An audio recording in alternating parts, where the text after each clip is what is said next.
Assalamualaikum warahmatullahi wabarakatuh. Alhamdulillahi rabbil alamin. Wabihi nasta'inu ala umuri dunya waddin. Wassalatu wassalamu ala asrafil anbiya'i wal mursalin, Sayyidina wa maulana Muhammadin wa ala alihi wa ashabihi ajma'in, amma ba'du. Para pemirsa, pada kesempatan ini Al-Fakir akan menyampaikan yaitu akibat orang yang meninggalkan sholat.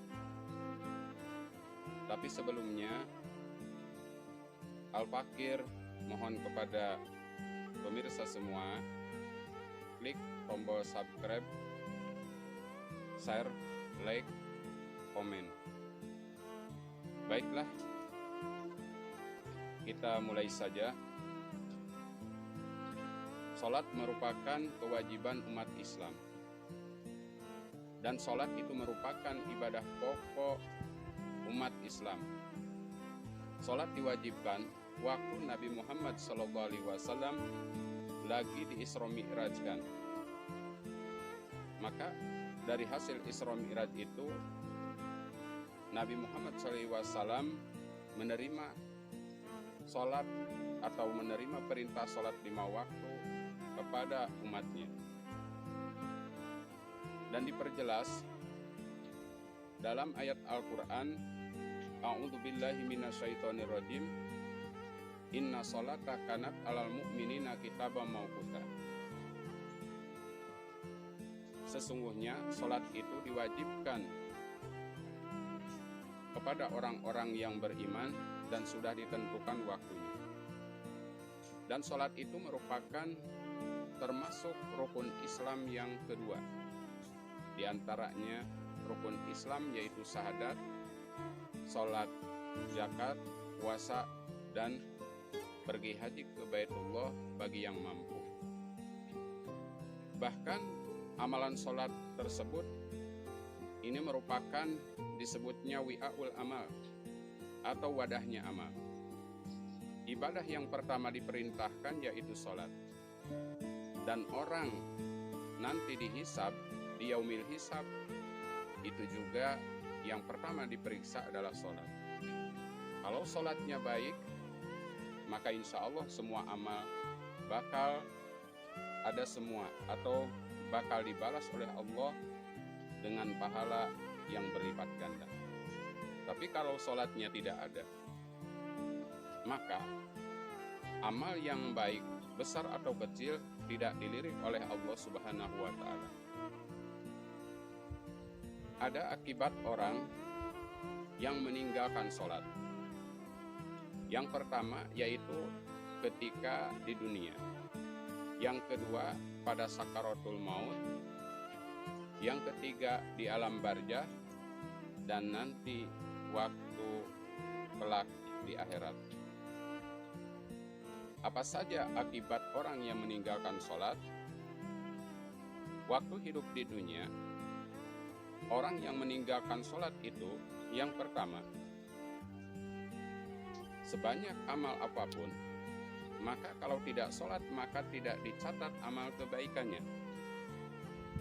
Maka kita memperbanyak amal kebaikan, maka kita juga jangan meninggalkan sholat yang 5 waktu, supaya amal kebaikan kita, amal soleh kita, semuanya diterima oleh Allah Subhanahu wa Ta'ala. Yang kedua, bakal dihilangkan dari wajahnya yaitu ciri bahwa orang tersebut adalah orang soleh. Malaikat memandang orang tersebut tidak jadi orang soleh, atau malaikat memandang orang tersebut bukan orang soleh. Juga Allah memandang hamba tersebut adalah bukan orang takwa atau orang soleh, kalau dia orang yang suka meninggalkan sholat. Yang ketiga, dia tidak menerima doa orang beriman atau orang muslim. Orang muslim dan orang beriman suka berdoa, Allahumma gfir lil mu'minin wal mu'minat wal muslimin wal muslimat al ahya'i minhum wal amwat. Ya Allah, ampunilah dosa-dosa orang muslim, baik muslim laki-laki atau muslim perempuan, mukmin laki-laki atau mukmin perempuan, baik yang hidup atau sudah meninggal. Bagi orang yang meninggalkan sholat, maka tidak akan menerima bagian doa orang Islam dan orang yang beriman. Yang keempat, doa orang yang meninggalkan sholat tidak akan sampai ke Allah atau tidak diijabah doanya, karena yang menghalangi doa itu adalah maksiat atau dosa. Karena dia meninggalkan sholat, karena meninggalkan sholat itu termasuknya dosa besar, maka dia berdoa maka tidak dikabulkan oleh Allah Subhanahu wa Ta'ala, karena dia meninggalkan sholat 5 waktu. Yang selanjutnya, ketika akan meninggal dunia, yang pertama, ketika meninggal dunia dia akan merasakan haus yang luar biasa. Andai kata air di alam dunia atau air laut seluruh alam dunia ini diminumkan kepada dirinya, maka tidak akan menghilangkan rasa hausnya. Akibat meninggalkan sholat, maka waktu meninggal dia akan merasakan haus yang luar biasa, yang tidak ada taranya. Yang kedua, waktu dia meninggal dunia, maka dia akan dicabut nyawanya rasa sakit atau yang sakit luar biasa. Dia dicabut nyawanya oleh malaikat, maka akan merasakan sakit yang luar biasa. Kalau orang beramal soleh, orang beriman, dicabut nyawa itu beribarat rambut dari tepung diambil mudah. Tapi kalau orang yang meninggalkan sholat atau orang yang banyak maksiat, tidak ada ibadahnya, maka mencabut nyawanya sangat kasar dan sangat menyakitkan sekali. Yang selanjutnya, orang yang meninggalkan sholat ketika di alam kubur, yang pertama akan merasakan sempit dan gelap dalam kuburnya. Dia akan merasakan dihimpit oleh bumi dan gelap gulita waktu dia di alam barzah atau di alam kubur. Yang kedua, dia akan ditanya oleh malaikat Munkar dan Nakir, yaitu menampakkan malaikat rupa yang sangar atau rupa yang sangat menakutkan. Kalau malaikat bertanya kepada orang yang meninggalkan sholat, maka dari mulutnya keluar api dan membentak keras seperti geledek. Itu kalau bertanya kepada orang yang meninggalkan sholat nanti di alam barzah. Yang selanjutnya, orang yang meninggalkan sholat nanti akan ditemani oleh ular. Nama ularnya yaitu diterangkan dalam kitab, yaitu namanya Sujaul Aqra. Ular Sujaul Aqra itu diperintahkan oleh Allah untuk menemani orang-orang yang suka meninggalkan sholat. Para pemirsa rahimakumullah, lalu orang yang meninggalkan sholat tadi disebutkan akan gelap gulita dan dihimpit oleh bumi. Tapi bagi orang yang soleh, bagi orang yang taat beribadah, maka akan mendapatkan nikmat kubur dan merasakan kenikmatan di alam barzah yang luar biasa.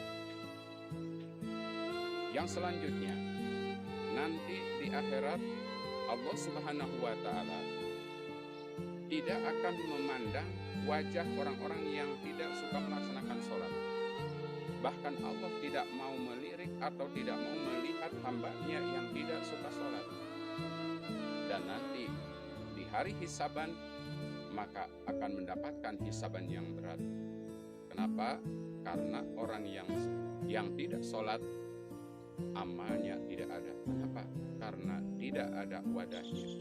Kalau sholat diperiksa, sholatnya tidak ada, maka semua seluruh amal yang lainnya maka tidak akan ada. Karena apa? Karena tidak ditulis. Oleh karena itu, mari kita semua melaksanakan sholat 5 waktu. Seberat pekerjaan apapun, sesibuk pekerjaan apapun, kita jangan sampai meninggalkan sholat. Karena apa? Karena sholat itu wadahnya amal.